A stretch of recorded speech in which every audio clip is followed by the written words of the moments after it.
हमारे चैनल को सब्सक्राइब करें और बेल आइकन को प्रेस करें सभी नोटिफिकेशन तुरंत पाने के लिए। हेलो दोस्तों, मैं संदीप प्रजापत एक बार फिर से आपके सामने उपस्थित हूं। अपन ने इससे पहले अपन ने सर्वप्रथम अक्षांश देशांतर के संदर्भ में अध्ययन किया था। उसके बाद अंतरराष्ट्रीय तिथि रेखा, फिर अपन ने पृथ्वी की परिक्रमण और परिभ्रमण दोनों गतियों के बारे में अध्ययन किया था। तत्पश्चात अपने सूर्य ग्रहण व चंद्र ग्रहण के बारे में अध्ययन किया था। आज का जो अपना टॉपिक है वो वायु दाब एवं पवन है।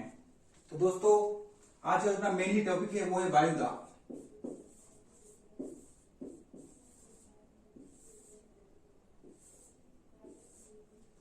हालांकि जो अपना पूरा टॉपिक है वो है वायु दाब एवं पवन, लेकिन आज अपन केवल वायु दाब के बारे में अध्ययन करेंगे। तो वायु दाब क्या होता है, ठीक है। वायु दाब और पवन में दो टॉपिक होंगे, एक वायु दाब और दूसरी पवन। तो पहले अपन ने लिया है वायु दाब। वायु दाब किसे कहेंगे? वायु दाब पृथ्वी के प्रति इकाई, जो पूरा जो अपना ग्लोब है पृथ्वी है, पृथ्वी के प्रति इकाई क्षेत्र पर पड़ने वाला जो वायु का जो भार होता है उस इकाई क्षेत्र का वायु दाब कहलाता है। सिंपल सी बात है, अपन को यहां तक का जो अपना कंसेप्ट है यही है कि पृथ्वी के किसी क्षेत्र को, कोई भी क्षेत्र हुआ पृथ्वी का, कोई भी इकाई क्षेत्र हुआ पृथ्वी का, कोई भी इकाई क्षेत्र हुआ, पृथ्वी के किसी भी इकाई क्षेत्र पर पड़ने वाला वायु का भार, वायु का जो भार यहाँ पे जो गिरता है उस इकाई क्षेत्र का क्या कहलाएगा? वायु भार कहलाएगा। ये हमारे वायु दाब की परिभाषा है। इसके बाद अपन बात करते हैं वायु दाब की खोज के बारे में अपन देखते हैं। तो सर्वप्रथम जो वायु दाब की खोज हुई करी थी वो किसने करी थी? वो ग्यूरिक महोदय ने करी थी। किसने करी थी? ग्यूरिक। किसने करी थी? ग्यूरिक महोदय ने करी थी। कब करी थी? तो जो सन जो है वो 1651 ईस्वी, 1651 ईस्वी को ग्यूरिक महोदय द्वारा करी गई थी। यह तक का कंसेप्ट आपको समझ में आ गया होगा। वायु दाब की परिभाषा, वायु दाब की खोज किसने करी थी और कौन से सन में करी थी, ये अपन ने अध्ययन किया है। अब अपन बात करते हैं वायु दाब मापी की। तो वायु दाब मापी का जो आविष्कार है वो किसने किया था? तो वायु दाब मापी को अपन कहेंगे बैरोमीटर। क्या कहेंगे अपन वायु दाब मापी को? बैरोमीटर। वायु दाब मापी का नाम क्या है? तो वायु दाब जो मापी होती है उसको अपन बैरोमीटर कहेंगे। बैरोमीटर का आविष्कार किसने किया था? तो बैरोमीटर का जो आविष्कार है वो है टोलिसिलिन ने। किसने किया था? टोलिसिलिन ने।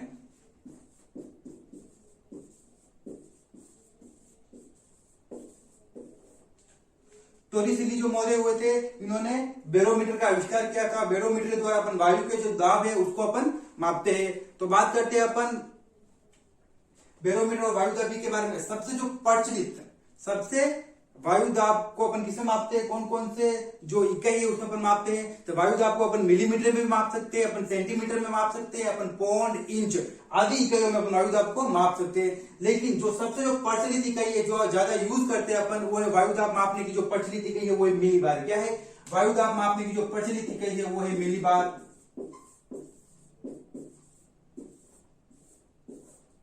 ठीक है। वायु दाब मापने की जो प्रचलित जो इकाई है वो कौन सी है? तो वो मिलीबार इकाई है। अब हम बात करते हैं और कौन कौन सी इकाई हो सकती है। इकाइयों की अगर बात करते हैं अपन तो मिलीमीटर, सेंटीमीटर, पौंड या इंच, ये जो इकाई है इसमें भी वायु दाब को माप सकते हैं। लेकिन हम भारतीय संदर्भ में सबसे ज्यादा जो यूज करते हैं वो मिलीबार का यूज करते हैं। अब बात करते हैं अपन मिलीबार क्या है। एक मिलीबार बराबर क्या होगा? एक मिलीबार। बात करते हैं अपन एक मिलीबार की। तो गाइस, एक मिलीबार बराबर एक वर्ग सेमी में, कौन सा? कोई भी एक क्षेत्र है, क्या है? एक वर्ग सेमी। वर्ग की बात कर रहे हैं अपन, वर्ग बनेगा एक वर्ग सेमी क्षेत्र पर, एक वर्ग सेमी क्षेत्र पर 1 ग्राम बार। कितना ग्राम बार? 1 ग्राम बार के बराबर का जो बल होता है, यानी कि कोई भी एक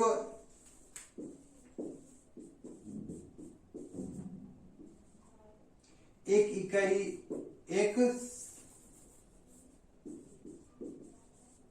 सेमी वर्ग, कितना? कोई भी सेमी है 1 सेंटीमीटर वर्ग, यानी 1 वर्ग सेंटीमीटर की बात करते हैं अपन। तो जो क्षेत्र होता है उस क्षेत्र पर 1 ग्राम, कितने ग्राम? 1 ग्राम। जो 1 ग्राम जो बार होता है, 1 ग्राम बार क्या है? 1 ग्राम क्या है? 1 ग्राम बार है। बार के बराबर क्या होगा? 1 ग्राम बार के बराबर जो बल लगता है, 1 ग्राम बार के बराबर जो बल लगेगा वह क्या कहलाएगा? वह मिलीबार कहलाएगा। तो हम बात करते हैं तो हमारा जो वायु दाब का तो अपन बात करते हैं जो मिलीबार जो है वायुदाब का जो अपने ऊपर जो भार है वो कितना है। तो ये जो भार है वो अलग अलग होता है, समुद्रों पर अलग होगा, पर्वतीय क्षेत्रों पर अलग होगा, मैदानी क्षेत्रों पर अलग होगा, पर्वत की चोटियों पे अलग होगा, पठारों पे अलग होगा। अलग अलग क्षेत्रों में अलग अलग वायुदाब पाया जाएगा। तो अपन बात करते हैं नॉर्मली जो अपन पढ़ते हैं, अपन जो अध्ययन करते हैं वो अपन करते हैं समुद्र तल के संदर्भ में। किसके संदर्भ में? औसत समुद्र तल पर अपन बात करते हैं। जो समुद्र का जो तल है, समुद्र का जो तल है वो हमेशा लगभग समतल रहता है। अपन बात करते हैं समुद्र तल पर, क्या बात करेंगे अपन? समुद्र के ऊपर यानी समुद्र तल पर कितना वायुदाब होगा। तो समुद्र तल पर जो वायुदाब होगा वो कितना होगा? अलग अलग अगर अपन बात करते हैं अलग अलग इकाई के संदर्भ में बात करते हैं, नॉर्मली अपन मिलीग्राम के संदर्भ में अपन बात करते हैं तो कितना मिलीग्राम होगा? 1013.25 1013.25 क्या ये मिलीबार? कौन सी इकाई है ये? मिलीबार की इकाई है। कहां होगा ये? समुद्र। धरातल कैसा है? उबड़-खाबड़ है, खबड़ है, असमतल है, कहीं पर पर्वत पठार है, कोई पर मैदान है। तो अपन भूगर्भ जो भूतल जो है उसके संदर्भ में बात ना करके अपन किसकी बात करेंगे? अपन समुद्र तल की बात करेंगे। समुद्र तल पर जो वायुदाब है वो कितना है? 1013.25 मिलीबार है। अब इसको अलग अलग इकाइयों में बात करते हैं, अपन मिलीमीटर में बात करते हैं तो 760 कितनी होगी? 760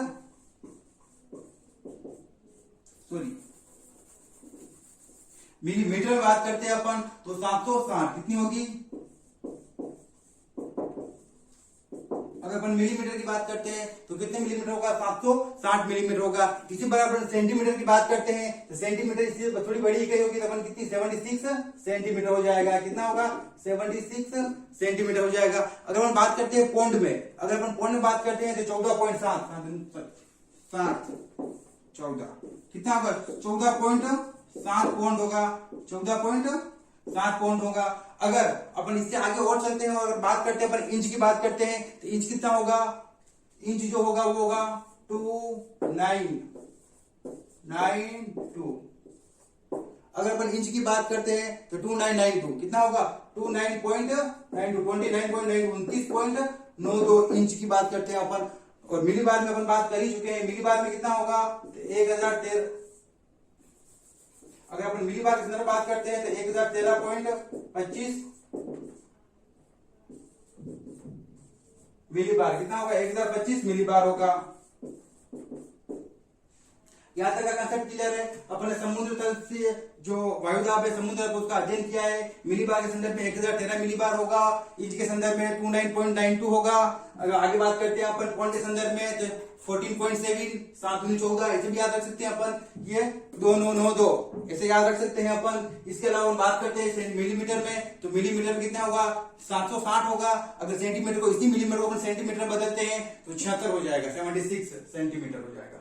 तो अपन आगे बढ़ते हैं। अब इसी के साथ समुद्र तल पे अब इसकी बात करते हैं अपन जो वायुदाब जो है कहां घटता है कहां बढ़ता है। तो समुद्र तल से जैसे जैसे ऊंचाई बढ़ती जाएगी दोस्तों, क्या बढ़ती जाएगी? समुद्र तल से जैसे जैसे ऊंचाई बढ़ती जाएगी, ऊंचाई के साथ क्या होगा? जो अपना वायुदाब है वह भी बढ़ेगा नहीं, घट जाएगा। क्या होगा? घट जाएगा। तो सर्वाधिक भार कहां पड़ेगा? जो नीचे सतह होगी, जो नीचे धरातल होगा वहां पर सर्वाधिक भार पड़ेगा। और जैसे समुद्र तल से अपन ऊंचाई की तरफ जाएंगे वैसे वैसे क्या होगा? जो वायुदाब होगा वो घटने लगेगा।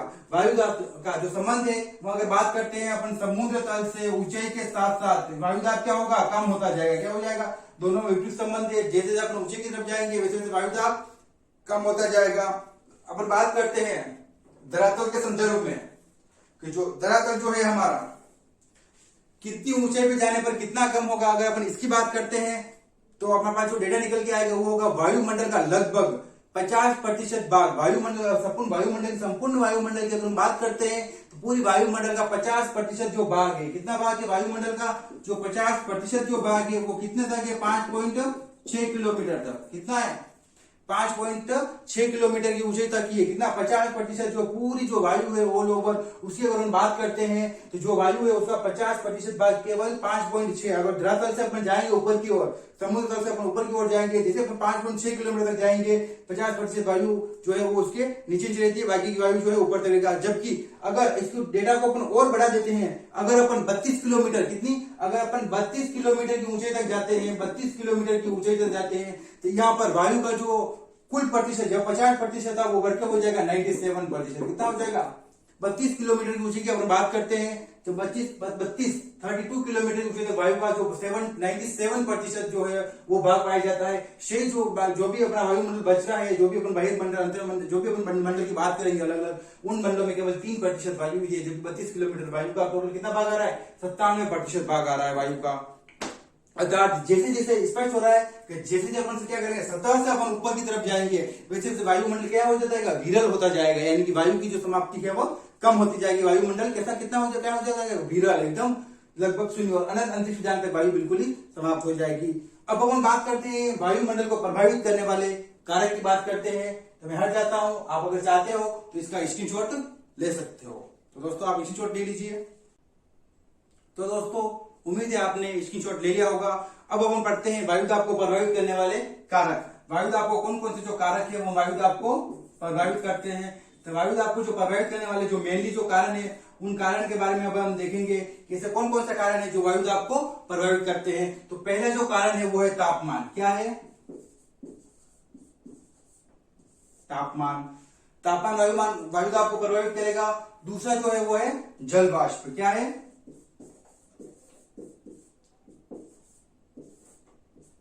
जल वाष्प भी क्या करेगा? वायुदाब को प्रभावित करेगा। फिर ऊंचाई,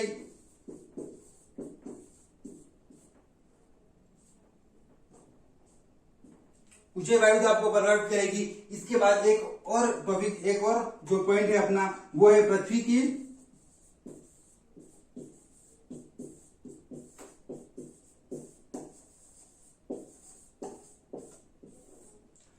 जो परिभ्रमण गति है, पृथ्वी का जो परिभ्रमण है, यह भी वायुदाब को प्रभावित करता है। तो दोस्तों अपन बात करते हैं तापमान कैसे प्रभावित करता है, जल वाष्प कैसे प्रभावित करता है, ऊंचाई कैसे प्रभावित करती है और पृथ्वी की परिभ्रमण गति जो है वो कैसे प्रभावित करती है। तापमान के संदर्भ में अगर देखें वायुदाब, तो वायुदाब कैसे प्रभावित होगा? जैसे जैसे तापमान बढ़ेगा वैसे वायुदाब क्या होता जाएगा? कम होता जाएगा। जैसे जैसे तापमान बढ़ेगा वैसे वैसे वायुदाब कम होता जाएगा। जैसे जैसे तापमान बढ़ेगा वैसे वैसे क्या होगा? जल वाष्प क्या होगा? जल वाष्प के साथ जल वाष्प भी कम होता जाएगा। जैसे जैसे ऊंचाई बढ़ेगी वैसे वैसे क्या होगा? वायुदाब कम होता जाएगा। तो अपन बात करते हैं तापमान के संदर्भ में, जल वाष्प के संदर्भ में और ऊंचाई, इन तीनों, ये जो तीन कारक है मेनली, इन तीनों के संदर्भ में क्या होगा? जैसे ऊंचाई बढ़ेगी, जैसे जैसे ऊंचाई बढ़ेगी वैसे वैसे वायुदाब क्या होगा? वायुदाब कम होगा। ये किसको दबाएगा? वायुदाब को अपने, यानी कि ऊंचाई, जैसे ऊंचाई हो गया, जल वाष्प हो गया और तापमान हो गया। जैसे ऊंचाई बढ़ेगी वैसे वायुदाब कम होगा, जैसे तापमान बढ़ेगा वैसे वैसे वायुदाब कम होगा। जैसे जैसे जल वाष्प बढ़ेगी, वायु में जल वाष्प की जो मात्रा होगी वह बढ़ेगी, तभी क्या होगा? वायुदाब कम होगा। क्यों होगा? क्योंकि जल वाष्प बढ़ेगी, वायु ऊपर उठने लगेगी तो सतह से जो वायुदाब होगा वह कम होने लग जाएगा। जैसे जैसे तापमान बढ़ेगा, तापमान बढ़ने पर वायु गर्म होगी और वायु गर्म होने के बाद ऊपर उठेगी तो धरातल से उसका जो संबंध होगा, जो दाब होगा वह कम हो जाएगा। क्योंकि गर्म होने के बाद वायु फैलती भी है और ऊपर भी उठती है। इस संदर्भ में तापमान कम हो जाएगा। ऊंचाई के संदर्भ में अपन पहले ही पढ़ चुके हैं कि धरातल का ऊंचाई के संदर्भ में अपन बात कर चुके हैं। अपन 5.6 किलोमीटर तक लगभग 50% जो वायु है वह पाई जाती है। उसके संदर्भ आगे अपन बात करते हैं तो 32 किलोमीटर तक वायु का 97% भाग पाया जाता है। तो जैसे जैसे ऊंचाई बढ़ेगी वैसे वैसे वायुदाब भी कम होता जाएगा। परिभ्रमण, पृथ्वी का जो परिभ्रमण होता है, परिभ्रमण की बात अपन कर चुके हैं पहले वाले टॉपिक में। परिभ्रमण क्या होता है? पृथ्वी का, ये पृथ्वी है, पृथ्वी का अपने अक्ष पर घूमना परिभ्रमण कहलाता है। ये परिभ्रमण भी क्या करेगी? वायुदाब को प्रभावित करेगा। कैसे करेगा? ये अपन जब आगे पढ़ेंगे कोरियोलिस बल, तब अपने इसके संदर्भ में अपन देखेंगे कि किस तरह से जो पृथ्वी की जो परिभ्रमण होता है, इस परिभ्रमण के कारण जो है वो जो हवाएं होती है वह छिटक जाती है। छिटकने के कारण क्या होगा? वायुदाब कम हो जाएगा, कहीं पर ऊपर उठेगी। ये सभी इसके संदर्भ में अपन देखेंगे। पृथ्वी का परिभ्रमण, पृथ्वी जो जब अपकेंद्रीय और अभिकेंद्रीय जो बल के बारे में अपन देखेंगे, उन बलों के माध्यम से क्या होगा? वायुदाब प्रभावित होगा पूरी तरह से। तो दोस्तों ये हुए अपने वायुदाब को प्रभावित करने वाले कारक। अगर अपने एक अधिक तापमान के कारण क्या होगा?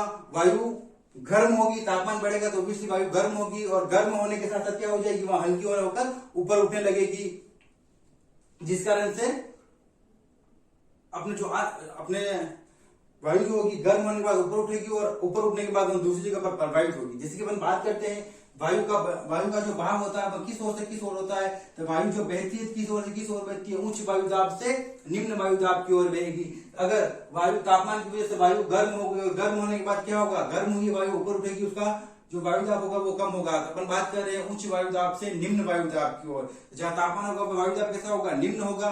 निम्न होगा तो जो उच्च वायु दाब के क्षेत्र होंगे वहां से जो पवनें हैं वो बढ़कर निम्न वायु दाब की तरफ आएगी। इसके विपरीत कम तापमान वाली जो वायु होती है वो कैसी होती है, तापमान की जो अगर कम है तापमान तो वायु कैसी होगी, भारी होगी। भारी होने के कारण क्या होगी, वह किसी क्षेत्र विशेष को घेरे हुए रहेगी और वहां से हिलेगी नहीं, यानी कि अपनी एक स्थिति पर बनी हुई रहेगी। ठंडी वायु जो होती है वो एक स्थिर जगह पर बनी हुई रहती है, क्योंकि वह ज्यादा मूवमेंट नहीं करती है, एक स्थान पर रहती है। और गर्म होने के बाद क्या करेगी, वह बहना शुरू कर देगी। उच्च वायु दाब यानी एक तरह से संतुलन होगा, उच्च वायु दाब से निम्न वायु दाब की ओर बहेगी। गर्म होने के बाद वायु दाब कैसा हो जाएगा, निम्न हो जाएगा।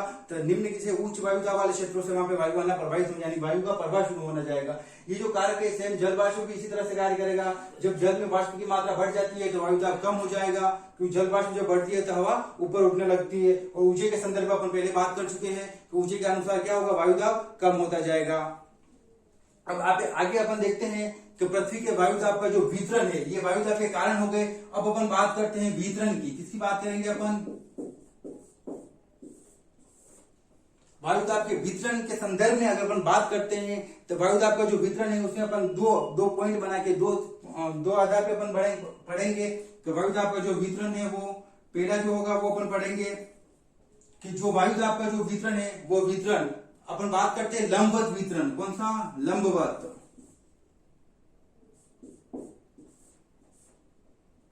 लंबवत वितरण के बारे में बात करेंगे। दूसरा अपन बात करेंगे वायु दाब का क्षैतिज वितरण। कौन सा वितरण,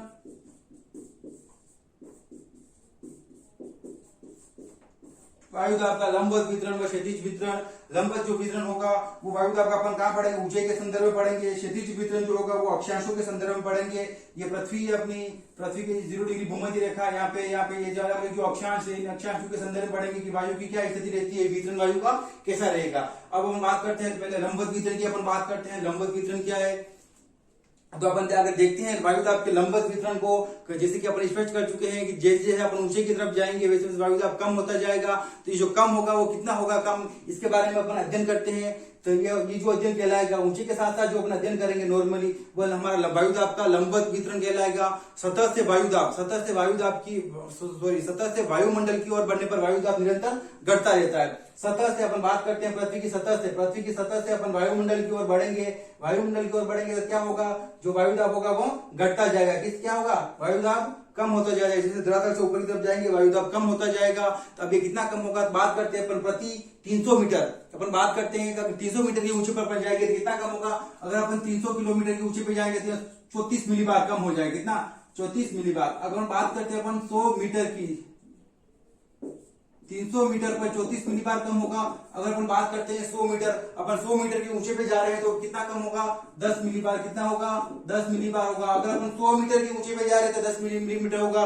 वहीं अगर अपन 300 मीटर के ऊंचे पे जाते हैं तो 34 मिलीबार कम हो जाएगा। अब ये जो वेरिएशन है, ये जो डिफरेंस आ रहा है अलग अलग, अपन बात कर रहे हैं 100 मीटर पर 10, इस हिसाब से अगर देखा जाए तो 300 पे 30 होना चाहिए, लेकिन 30 ना होकर 34 हो रहा है। इसके पीछे क्या कारण है, इसके पीछे यही कारण है मेनली कि वायु दाब जो होगा, जिससे अपना वायु दाब का जो अब मैंने पढ़ा था कि 5.6 किलोमीटर 50% है। उसके बाद की बात करते हैं अपन तो 32 किलोमीटर के ऊंचे पर कितना है, 97% वायु है वह पाई जाती है। तो इसी के संदर्भ में जो है वो अलग अलग वेरिएशन आया जाता है। ये नॉर्मली किसी एक गति से नहीं बढ़ता है, नहीं घटता है। अपन बात करते हैं अगर तापमान के संदर्भ में, तो वो क्या है, एक फिक्स गति है, उसी गति के आधार पर बढ़ेगा।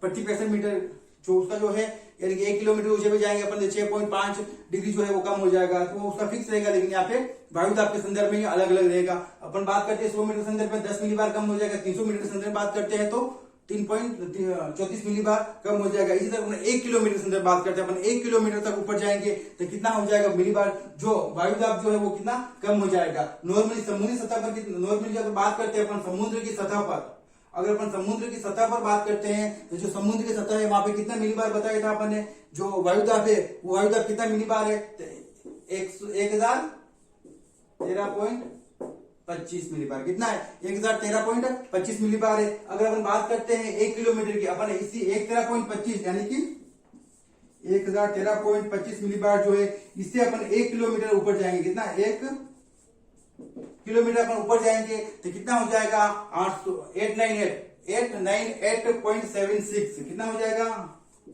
898.76। कितना हो जाएगा? 898.76। यहाँ से कहां तक? अपन जैसे ही 1 किलोमीटर समुद्र तल से अपन 1 किलोमीटर ऊपर जाएंगे तो जो तापमान, जो अपना वायु दाब होगा वो कितना होगा? 898.76, 76 मिलीबार हो जाएगा। ये जो है वो किसमें पढ़ रहे हैं अपन? मिलीबार के संदर्भ में पढ़ रहे हैं अपन, तो ये मिलीबार हो जाएगा।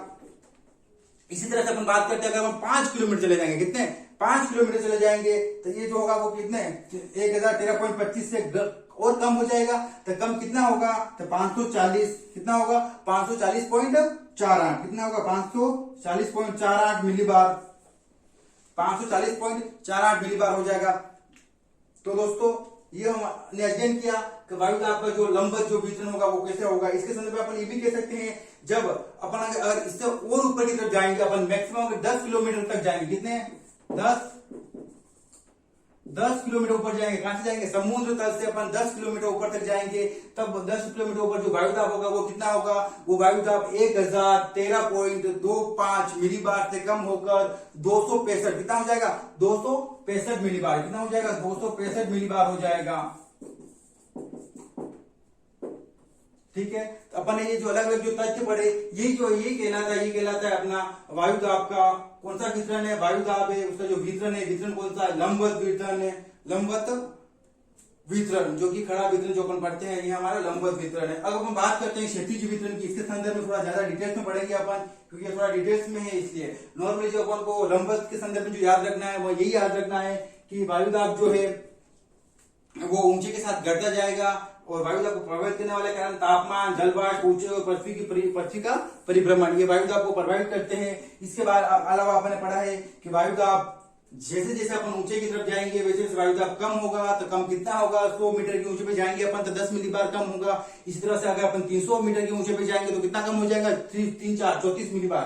कितना? 34 मिलीबार कम हो जाएगा। इस तरह से अपन अगर बात करते हैं किलोमीटर के संदर्भ में, तो जो समुद्र तल पर जो 1013.25 मिलीबार वायु दाब था, वो अगर अपन 1 किलोमीटर पर जाएंगे कितना हो जाएगा? 1 किलोमीटर पर 898.76 मिलीबार हो जाएगा। इस तरह से अपन बात करते हैं कि अपन समुद्र तल से अगर 5 किलोमीटर जाएंगे तो समुद्र तल पर 1013.25 मिलीबार है। 5 किलोमीटर तक ऊपर जाएंगे अपन तो और कम हो जाएगा, और कम होने के बाद कितना हो जाएगा? 540। कितना हो जाएगा? 540.48। कितना हो जाएगा? 540.48 किलोमीटर हो जाएगा। अगर और अपन बात करते हैं, अपन 10 किलोमीटर के संदर्भ में बात करते हैं, अपन धरातल से 10 किलोमीटर ऊपर जाएंगे तो वायु दाब कितना रहेगा 10 किलोमीटर पर? तो 265। कितना होगा? 265 मिलीबार, जो अपन पढ़ चुके हैं। तो दोस्तों अब अपन पढ़ते हैं आगे अपना वायु दाब का जो है वो अपन पढ़ेंगे। कौन सा वितरण पढ़ेंगे? क्षैतिज वितरण, लंबवत वितरण आपने पढ़ लिया है, कारक अपन ने पढ़ लिया है। तो चलते हैं अपन क्षैतिज वितरण की ओर। आप चाहो तो इसका स्क्रीनशॉट ले लीजिए। तो दोस्तों उम्मीद है कि आपने स्क्रीनशॉट ले लिया होगा। अब अपन बात करते हैं वायु दाब का क्षैतिज वितरण के बारे में। तो अपन देखते हैं कि वायु दाब का क्षैतिज वितरण का क्या होता है।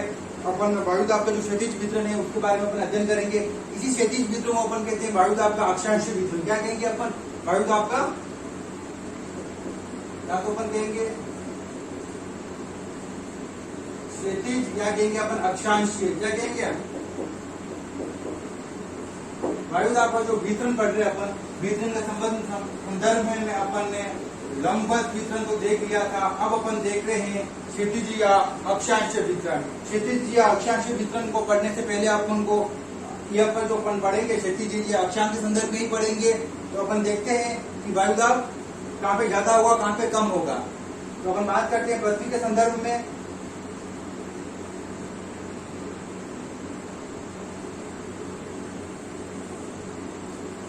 साला इस पृथ्वी इतनी अच्छी नहीं बन पा रही है आज।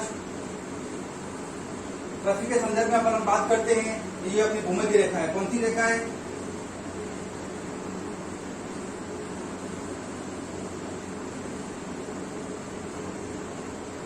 पृथ्वी के संदर्भ में अपन बात करते हैं, ये 0 डिग्री जो अक्षांश है अपना, इसी भूमध्य रेखा है, भूमध्य रेखा के संदर्भ में जैसे कि मैंने बताया था कि जो तापमान होता है, जैसे तापमान बढ़ेगा वैसे वैसे वायु दाब कम होता जाएगा। उसके पीछे रीजन क्या है? उसके कारण यही है कि वायु गर्म होकर ऊपर उठ जाएगी और अन्यत्र प्रवाह होने लग जाएगी, इस वजह से वायु दाब कम हो जाएगा।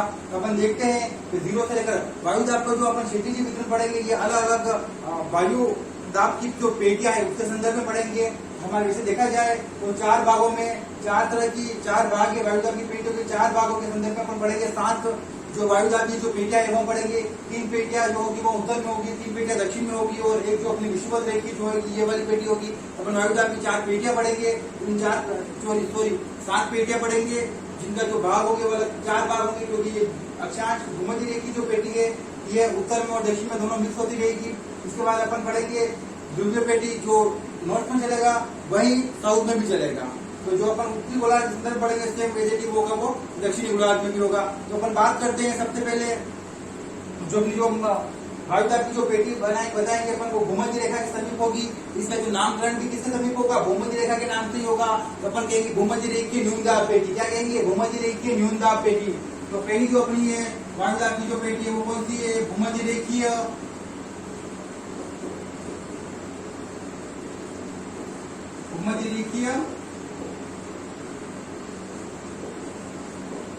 न्यून दाब पेटी। इसके संदर्भ में अपन देखते हैं भूमध्य रेखीय पेटी क्यों कहेंगे अपन? क्योंकि भूमध्य रेखा के समीप इसलिए अपन इसको भूमध्य रेखी कहेंगे। और वायु दाब कितना रहेगा? वहाँ पे न्यून रहेगा। अब वायु दाब न्यून है, इसका मतलब क्या है? इसका मतलब यही तो है कि तापमान वहाँ पे ज्यादा है। वायु दाब अगर कम है तो इसका मतलब क्या होगा? नॉर्मली अपन ये लेंगे अगर वायु दाब कम है तो तापमान ऑब्वियसली वहाँ पे ज्यादा ही होगा। तो अपन बात करते हैं भूमध्य रेखा की। अपन पढ़ चुके हैं भूमध्य रेखा के बारे में। वर्ष भर सूर्य की किरणें कैसे गिरती है? सीधी गिरती है। अगर जब वर्ष भर सूर्य की किरणें सीधी गिरेगी तो तापमान कैसा होगा? ज्यादा ही होगा। तापमान ज्यादा होगा तो वायु दाब कैसा होगा? न्यून। अपन यही संदर्भ बात कर रहे हैं। तो अब वायु दाब इस पेटी का अपन देखते हैं इस पेटी की अवस्थिति क्या है, कहाँ तक इस पेटी का फैलाव है। अपन बात करते हैं 0 डिग्री भूमध्य रेखा से ये 5 डिग्री उत्तर और 5 डिग्री दक्षिण कहाँ होगी? ये 5 डिग्री तो उत्तर में होगी और 5 ही डिग्री दक्षिण में होगी। तो अपन बात करते हैं 5 डिग्री उत्तर और 5 डिग्री दक्षिण के संदर्भ में अगर अपन बात करते हैं तो ये हमारी पेटी विस्तृत है यहाँ तक। और इसी पेटी का नाम है भूमध्य रेखीय न्यून दाब की पेटी, न्यून वायु दाब की पेटी। जिसका विस्तार कहाँ से कहाँ तक है? अपने विस्तार की बात करते हैं 5 डिग्री उत्तरी अक्षांश से 5 डिग्री दक्षिणी अक्षांश, ये इसका विस्तार है इस पेटी का। ये इसका विस्तार हो गया। अब बात करते हैं अपन आगे यह पेटी कौन सी है? तो यह जो पेटी है अलग अलग बात करते हैं। कोई गतिजन्य होगी तो कोई तापजन्य। कोई भी वायु दाब की पेटी होती है तो वह 2 प्रकार की होगी। या तो वो गतिजन्य होगी यानी कि वायु गति करके कहीं अन्यत्र से आई हुई होगी, उसके संदर्भ में बात करेंगे तो गतिजन्य होगी। और जब वायु क्या होगा?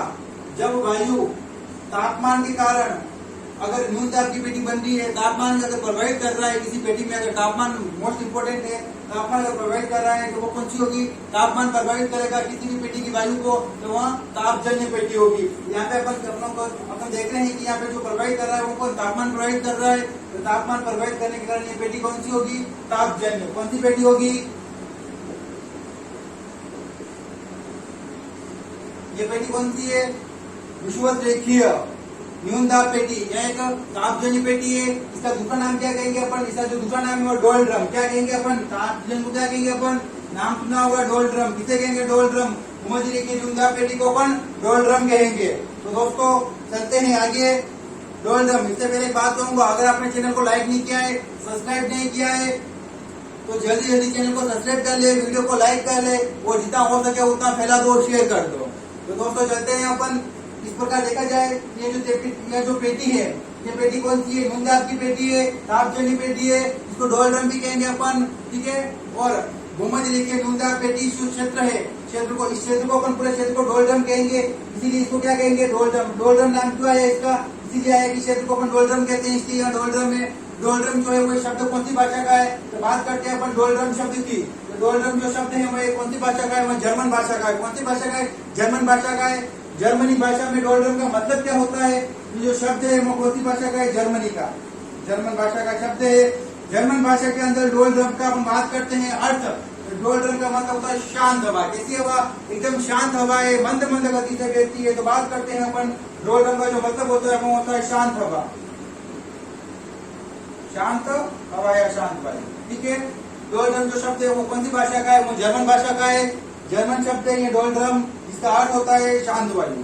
अब अपन आगे चलते हैं, उपोष्ण कटिबंधीय। अब जो अपनी नेक्स्ट पेटी होगी तो कौन से नॉर्मली कौन से कटिबंध में आ रही है? उपोष्ण कटिबंध में आ रही है। नाम भी इसी तरह पे देंगे अपन, उपोष्ण कटिबंधीय उच्च वायुदाब की पेटी। क्या कहेंगे? अब उच्च वायुदाब क्यों कहेंगे? उच्च वायुदाब इसलिए कहेंगे अपन, यहाँ का जो वायुदाब होगा वह उच्च रहेगा। क्यों रहेगा? यहाँ का न्यून वायुदाब है, इसकी अपेक्षा अगर तुलना करी जाए तो यहाँ का जो वायुदाब होगा वो कैसा होगा? थोड़ा इससे, ये तो न्यून है और इससे थोड़ा ज्यादा होगा, इसलिए अपन उसको कहेंगे उच्च कटिबंधीय उपोष्ण कटिबंधीय उच्च वायुदाब की पेटी। ये बात करते हैं अपन दोनों गोलार्धों के संदर्भ में सेम होगी। कहां से कहां तक होगी? तो बात करते हैं अपन 30 से 35, तो 30 डिग्री उत्तरी अक्षांश है, वहां से लेकर 35 डिग्री उत्तरी अक्षांश के मध्य ये जो पेटी होगी,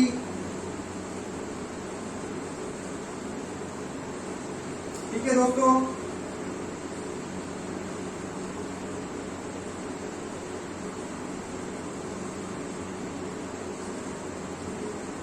डिग्री उत्तरी अक्षांश के संदर्भ में बात करते हैं अपन। सेम जो ये पेटी होगी, दोनों की विशेषता सेम होगी, दोनों के जो अक्षांश के संदर्भ में देखा जाए तब भी सेम होगी। 30 डिग्री से 35 डिग्री उत्तरी अक्षांश और 30 डिग्री से 35 डिग्री दक्षिणी अक्षांश के संदर्भ में यह पेटी विस्तृत है। इस पेटी का नाम है उपोष्ण कटिबंधीय उच्च वायुदाब की पेटी। क्या नाम है? उपोष्ण कटिबंधीय उच्च वायुदाब। ठीक है, क्या नाम है इसका? उपोष्ण कटिबंध उच्च वायुदाब की पेटी। तो अपन बात करते हैं दूसरी पेटी के बारे में। अपन उपोष्ण कटिबंधीय उच्च वायुदाब की पेटी, इसका जो विस्तार है वो 30 डिग्री से 35 डिग्री उत्तर व दक्षिण दोनों में इसका विस्तार है।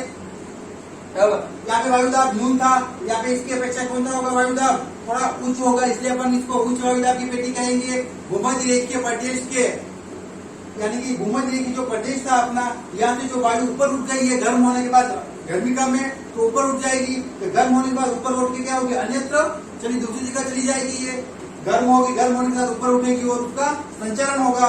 जब इस वायु का गर्म होने के बाद संचरण हुआ, ये वायु आधी तो इधर चली गई और आधी तो इधर रही है, ये फिर से उपोष्ण कटिबंधीय उच्च वायुदाब में क्या हो जाएगी? इससे उच्च वायुदाब के अक्षांशों में नीचे उतरती। क्या उतरती है? वहां पे नीचे उतरती है। जो गर्म होकर ऊपर उठी थी वो ठंडी होकर फिर जो उपोष्ण कटिबंधीय उच्च वायुदाब के क्षेत्रों में नीचे उतरती है। यहाँ का जो वायुदाब होता है वह थोड़ा उच्च होता है। अब जो अपन इसके संदर्भ में अपन बात करते हैं, अगर अपन पृथ्वी का मैप देखें या ग्लोब देखें तो अपन देखेंगे कि जो उत्तरी गोलार्ध है, उत्तरी गोलार्ध में जो स्थलीय क्षेत्र है वह ज्यादा है और दक्षिणी गोलार्ध में जो स्थलीय क्षेत्र है वह थोड़े अपेक्षाकृत कम है और कम भी है। हालांकि यहाँ पे बहुत ही कम स्थल भूभाग जो है उसकी बहुत ही कम स्थल भूभाग है। अपन देखते हैं जो ये वायु गर्म होकर यहाँ पे जो नीचे उतरी है, ये तो स्थल भूभाग है, यहाँ पे कोई वो नहीं है। लेकिन अब हम बात करते हैं दक्षिण गोलार्ध के संदर्भ में। अगर हम बात करते हैं दक्षिणी गोलार्ध के संदर्भ में, इन अक्षांशों को क्या कहा जाएगा? अश्व अक्षांश। क्या कहेंगे अपन इनको? अश्व अक्षांश कहेंगे। उसके पीछे कारण क्या है? अश्व अक्षांश कहने के बाद प्राचीन काल में क्या होता था? यूरोप से व्यापारी आते थे, घोड़े लेके आते थे जहाजों में। यहाँ पे जो हवा चलती है, हवा के कारण क्या होता था? ये जो हवा फिर से नीचे उतरती थी, इन हवा के कारण क्या होता था? इनकी जो जहाजें होती थी वो रुक जाती थी। रुकने के कारण क्या होते? तो जहाजें क्यों रुक जाती थी? क्योंकि इनके विपरीत दिशा में हवा चलती थी, जिस कारण से जहाजें आगे नहीं बढ़ पाती थी। उनकी नावों में जो घोड़े लगे हुए थे तो उन घोड़ों को ये क्या करते? पानी में फेंक देते, नीचे धक्का दे देते। उनको लगता था कि शायद घोड़ों का वजन बढ़ गया है, ज्यादा हो गया, इस वजह से क्या हुई? नावें जहाजें जो है वो रुक गई है। इसलिए इनको अपन कहेंगे अश्व अक्षांश कहते हैं अपन इनको। अपन बात करते हैं अब आगे। अभी तक अपन ने 3 पेटियां पढ़ी है, भूमध्य रेखीय, उपोष्ण कटिबंधीय उच्च वायुदाब की पेटी उत्तर के संदर्भ में और दक्षिण के संदर्भ में। अपन बात करते हैं आगे उपध्रुवीय। कौन सी पेटी की बात करेंगे अपन? उपध्रुवीय। ध्रुवीय से जो उप है, प्रॉपर जो ध्रुव नहीं है, कौन सी है? उपध्रुवीय पेटी के संदर्भ में अगर अपन बात करते हैं, यह पेटी जो है वो और हाँ, ये जो भूमध्य रेखीय की पेटी थी तापजन्य पेटी थी, और ये जो पेटी है ये कौन सी? गतिजन्य। कौन सी है? गतिजन्य पेटी है। कौन सी है? गतिजन्य।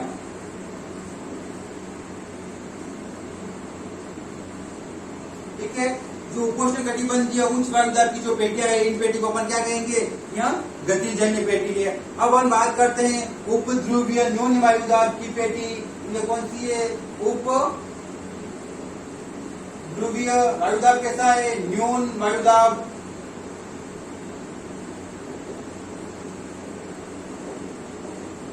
दोनों के नाम सेम होंगे। उपोष्ण उप ध्रुवीय, सॉरी उपोष्ण नहीं, उप ध्रुवीय न्यून वायुदाब की पेटी। कौन सी पेटी है?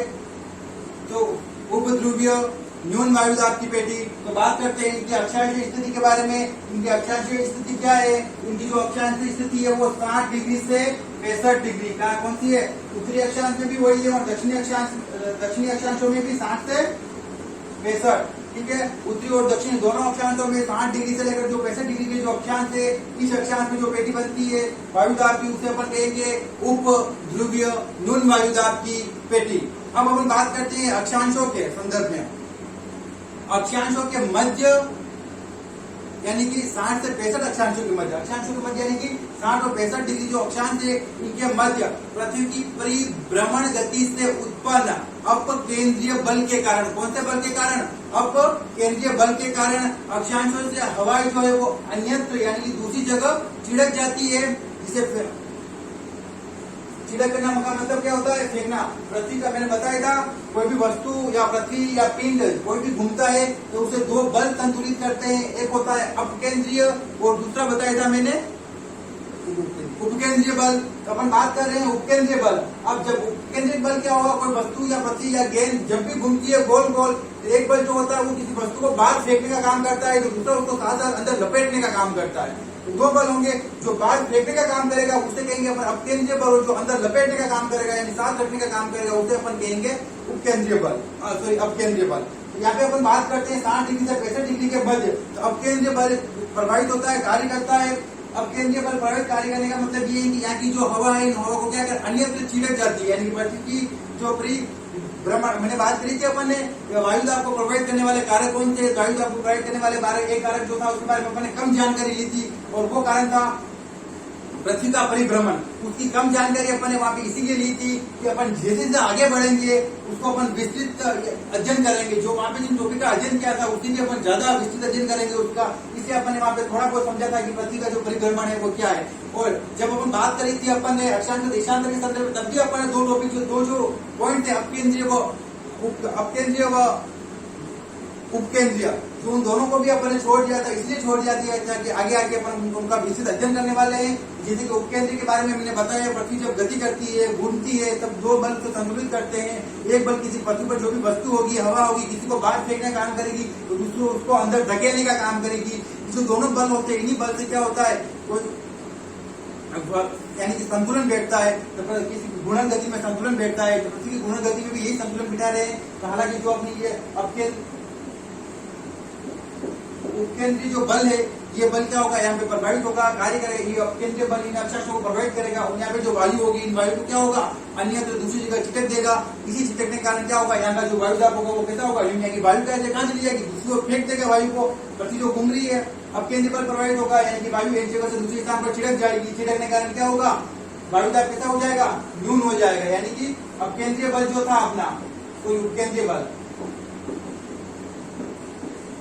उपकेंद्रीय बल यहाँ पे कार्य करता है, सक्रिय होता है उपकेंद्रीय बल यहाँ पे। और उपकेंद्रीय बल क्या करता है? वायु को छिड़क देता है, फेंक देता है दूसरी जगह फेंकने के बाद क्या होगा? इस क्षेत्र का जो वायुदाब होगा वो कैसा हो जाएगा? न्यून। कैसा हो जाएगा? वायुदाब न्यून हो जाएगा। ये कारण है कि इसको अपन उप ध्रुवीय, उप ध्रुवीय, प्रॉपर ध्रुवीय तो यहाँ पे होगी, लेकिन ये अपन से उप ध्रुवीय न्यून वायुदाब की पेटी है, जहाँ पे अपकेंद्रीय बल सक्रिय होता है और वायु को अन्यत्र छिड़क देता है, दूसरी जगह फेंक देता है, जिस कारण यहाँ पे न्यून वायुदाब की पेटी बनती है। अब अपन बात करते हैं ध्रुवीय उच्च वायुदाब की पेटी। जिसकी बात करते हैं अपन, जो कि ध्रुव पर बनेगी। कहाँ बनेगी? ध्रुवों पर जो पेटी बन रही है, ध्रुवीय उच्च वायुदाब की पेटी कहलाएगी। दोनों ध्रुव पर बनेगी, उत्तरी ध्रुव पर भी बनेगी और दक्षिणी ध्रुव पर भी बनेगी। कब? इसके जो अक्षांश है वो है 5-5 डिग्री का रहेगा। 85 डिग्री से 90 डिग्री उत्तर और 85 से 90 डिग्री दक्षिण के संदर्भ में अगर देखा जाए, जो पेटी बनेगी, इस पेटी का नाम होगा ध्रुवीय उच्च वायुदाब की पेटी। अब यहाँ पे जो वायुदाब होगा वो कैसा होगा? उच्च होगा। उच्च होने के पीछे कारण क्या है? दोनों जगह क्या है? ध्रुव है, सूर्य की किरणें कैसी गिरती है? 6 महीने के दिन में 6 महीने की रात होती है। सूर्य की किरणें सदैव तिरछी रहती है या फिर कभी कभार मिलती भी नहीं है। इसी वजह से यहाँ पे बर्फ जमा हुआ रहता है। अगर बर्फ जमा हुआ रहेगा कि स्वाभाविक है यहाँ का जो वातावरण होगा वह ठंडा होगा। वातावरण अगर ठंडा है तो वायु कैसी होगी, वायु भी ठंडी होगी। वायु ठंडी है तो मैंने पहले ही बताया है, जब वायु ठंडी होती है तो वह ज्यादा भारी होती है, उसका वायु दाब जो होता है वह कैसा होता है, ज्यादा होता है। वायु दाब कैसा होता है, उच्च होता है।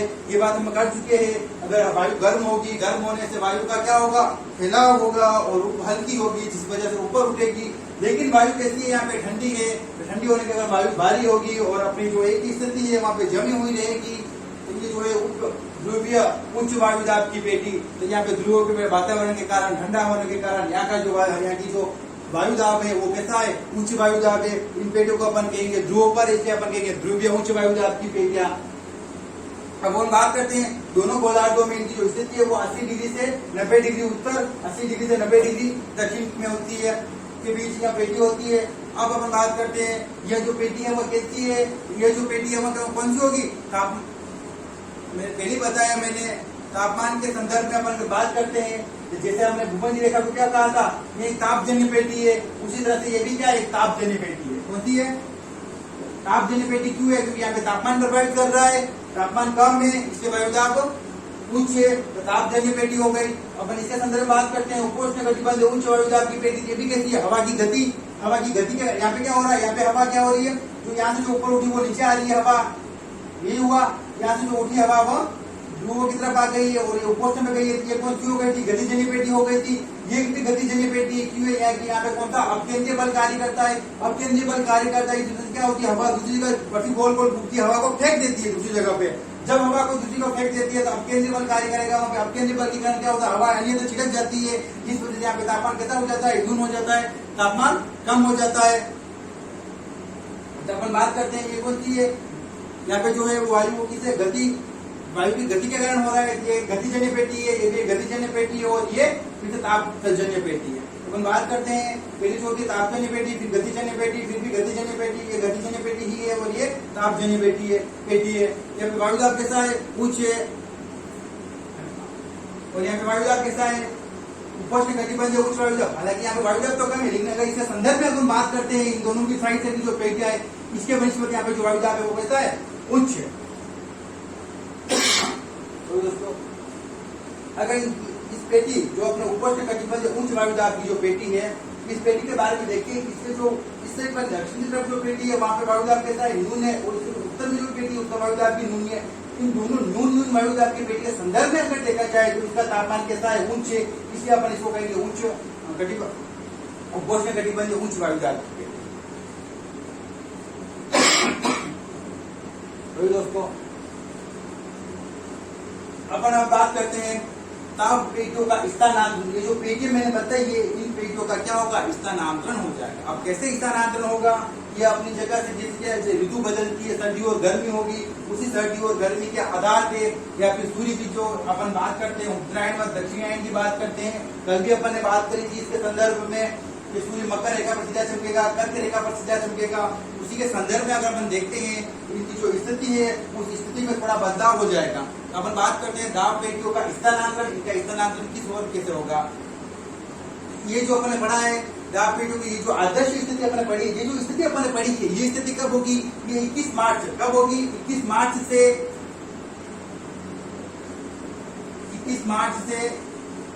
23 सितंबर कब होगी, 21 मार्च से बात करते हैं अपन 23 सितंबर तक की जो स्थिति होगी, उस स्थिति के संदर्भ में अपन देखते हैं तो ये आदर्श स्थिति ये रहेगी। लेकिन बात करें अपन 21 मार्च से 23 सितंबर, अगर अपन बात करते हैं 23 सितंबर से 21 मार्च, क्या बात करें अपन 23 सितंबर से 21 मार्च के संदर्भ में अगर अपन बात करते हैं तो ये जो स्थिति होगी ये थोड़ी बदल जाएगी, चेंज हो जाएगी। ये पेटियों में जो अंतराल आएगा वो अंतराल आ जाएगा। अंतराल कैसे होगा, दाब पेटियों का जो ऋतु पर जो अंतर है ये कितना होगा, 5 से 10 डिग्री का अंतर हो जाएगा। अब बात करते हैं अपन सूर्य की उत्तरायण स्थिति। सूर्य की उत्तरायण स्थिति कब होगी, 21 जून को।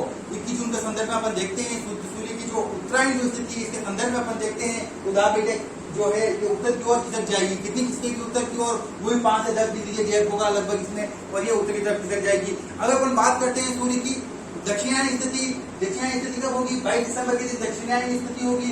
तो 22 दिसंबर की अगर अपन बात करते हैं, ये जो पेटियां है वो दक्षिण की ओर खिसक जाएगी फिर से।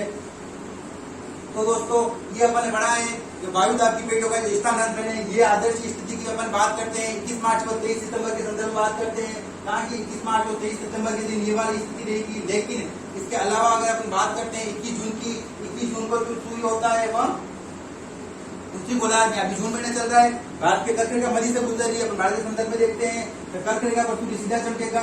ये दाब पेटी अभी कहाँ पे स्थानांतरित है? अभी यह उत्तर की ओर शिफ्ट हो चुकी है, 5 से 10 डिग्री उत्तर की ओर। इनका जो मान थोड़ा सा बदलाव हो जाएगा, 5-10 डिग्री के लगभग अंतराल हो जाएगा और ये उत्तरी तरफ से जाएगी। लेकिन जैसे अपन बात करते हैं 21 जून के बाद की स्थिति बात करते हैं, अपन 22 दिसंबर की बात करते हैं, तो 22 दिसंबर को जो सूर्य होगा वो मकर रेखा पर सीधा चमकेगा। यानी यहाँ पे ठंड के दिन रहेंगे, यहाँ पे गर्मी होगी। ये पेटी ऑब्वियसली थोड़ी इस साइड खिसक जाएगी, दक्षिणी तरफ खिसक जाएगी सारी की सारी पेटियां। ये जो अपन पढ़ रहे हैं ये वायु दाब पेटियों का स्थानांतरण है। अब जो अपना टॉपिक है वायु दाब अपन लगभग पूरा कर चुके हैं, इससे कोई प्रश्न बाहर नहीं जाएगा। आपको पूरा जो वायु दाब के संदर्भ में आप ये जो अपनी स्थिति पढ़ी थी, ये स्थिति से वही स्थिति उसी के संदर्भ में पढ़ा है। अपन ने जब पृथ्वी की परिक्रमण गति पढ़ी थी, परिक्रमण गति में मैंने बताया था कि बीच में सूर्य और एक बड़ा सा अंडाकार पथ बताया था। उस पथ के संदर्भ में अपन देखा था 21 मार्च 23 सितंबर दिसंबर से अपन शुरू किया था। यहाँ पे दिसंबर था, 23 दिसंबर के बाद फिर मार्च आया, मार्च के बाद फिर जून आया, जून के बाद फिर सितंबर आया। इसी संदर्भ में अपन बात करी थी। इससे हम कहीं जो स्थिति के आपस में सबका संबंध होता है, आपको जो पुराना है वो भी साथ साथ पढ़ते रहना है, उसको भूलना नहीं है। उसके संदर्भ में अपन बात करेंगे। अब जो अपना टॉपिक होगा वो होगी पवने। वो पवने जो होगी मेनली जो अपन बात करते हैं पवने फिर से इसी डायग्राम पर आधारित होगी। ये जो वायु दाब की जो पेटियां है, इन्हीं पेटियों के संदर्भ में अपन आगे पवनों को भी पढ़ेंगे। एक बहुत ही अहम रोल होगा इस डायग्राम का। ये डायग्राम हम एक बार फिर से पढ़ेंगे, लेकिन इसके संदर्भ में अपन वायु दाब की पेटियां ना पढ़ के अपन थोड़ा पवने पढ़ेंगे उसके संदर्भ में। तब आपको फिर से पूछूंगा मैं कि कौन कौन सी पेटी कहाँ कहाँ पर है। तो दोस्तों इसी के साथ आज की क्लास को मैं विराम देता हूँ और नेक्स्ट जो अपनी क्लास होगी वो होगी पवनों के संदर्भ में अपन अध्ययन करेंगे। दोस्तों जाने से पहले कहूंगा कि चैनल को सब्सक्राइब कर ले, वीडियो को लाइक करे, शेयर करे और पूरा देखे। कल का जो अपना वीडियो होगा, आज का जो वीडियो है, इसके संदर्भ में भी मैं यही कहूंगा कि अगर आप इसको आधा अधूरा देखते हो, पूरा नहीं देखते हो, तो कहेंगे आप लॉस में जाओगे, इसमें कोई डाउट नहीं है। और नेक्स्ट जो वीडियो होगा अगर पवने अपना, उसको भी आपको पूरा देखना है, क्योंकि उसके संदर्भ में अगर मैं पहले बताऊंगा फिर उसमें कुछ बदलाव भी करेंगे अपन। इसलिए जो भी आप देख रहे हो वीडियो, उस वीडियो को आप पूरा देखें। हालांकि देशांतर व अक्षांश संदर्भ में मैंने ये बात नहीं कही थी कि आप वीडियो पूरा देखें, लेकिन इसके संदर्भ में ये कहूंगा कि आप वीडियो को अगर ये देख रहे हो, आप ये चैनल पूरा देखा है आपने, तो आपको वीडियो पूरा देखना है। आधा देख के अगर छोड़ोगे तो कहीं कि आपके डाउट्स रह जाएंगे मन में और वो क्लियर नहीं हो पाएंगे। फिर भी अगर इतना पढ़ाने के बाद भी अगर आपके मन में कोई डाउट है तो बिल्कुल आप कमेंट कीजिए। आप हमारा जो टेलीग्राम चैनल है वहाँ पे डालिए, हम उसको देखेंगे और उसको नेक्स्ट क्लास में इंक्लूड करके आप तक जरूर पहुंचाएंगे। धन्यवाद।